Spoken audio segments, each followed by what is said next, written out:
UN ഉൾപ്പെടെയുള്ള ആഗോള സംവിധാനങ്ങളിൽ പരിഷ്കരണം അനിവാര്യമെന്ന് ആവർത്തിച്ച് പ്രധാനമന്ത്രി നരേന്ദ്രമോദി. തീരുമാനമെടുക്കുന്ന വേദികളിൽ ലോകത്തെ 2/3 ജനങ്ങളും ഒഴിവാക്കപ്പെടുകയാണ് എന്നും പ്രധാനമന്ത്രി പറഞ്ഞു. ബ്രിക്സ് സമ്മേളന വേദിയിലാണ് പ്രധാനമന്ത്രി ആഗോള അസമത്വത്തിനെതിരെ തുറന്നടിച്ചത്.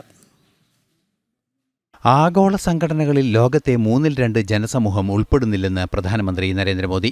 ലോക സമ്പദ്വ്യവസ്ഥയ്ക്ക് മികച്ച സംഭാവന നൽകുന്ന രാജ്യങ്ങൾ തീരുമാനമെടുക്കുന്ന വേദികൾക്ക് പുറത്തെന്നും പ്രധാനമന്ത്രി പറഞ്ഞു.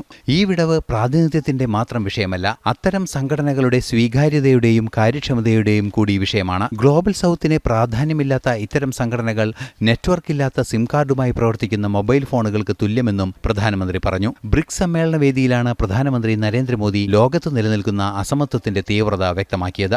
UN ഉൾപ്പെടെയുള്ള ആഗോള സംഘടനകളുടെ പരിഷ്കരണം അനിവാര്യമെന്നും പ്രധാനമന്ത്രി പറഞ്ഞു. നീതി നിഷേധത്തിന്റെ ഈ സാഹചര്യത്തിലാണ് ഗ്ലോബൽ സൗത്തിനെ ഉൾച്ചേർക്കുന്നതുൾപ്പെടെയുള്ള നടപടികളിൽ ബ്രിക്സ് പോലുള്ള സംഘടനകളുടെ പ്രസക്തി വ്യക്തമാകുന്നത് എന്നും പ്രധാനമന്ത്രി പറഞ്ഞു. ബ്രിക്സ് സമ്മേളനത്തിനായി റയോ ഡി ജനീറോയിലെത്തിയ പ്രധാനമന്ത്രിക്ക് ഊഷ്മള സ്വീകരണമാണ് ലഭിച്ചത്. കലാപരിപാടികൾ ഉൾപ്പെടെ അവതരിപ്പിച്ച് ഭാരത സമൂഹം അദ്ദേഹത്തെ സ്വീകരിച്ചു. ഇന്റർനാഷണൽ ഡെസ്ക്, ജനം.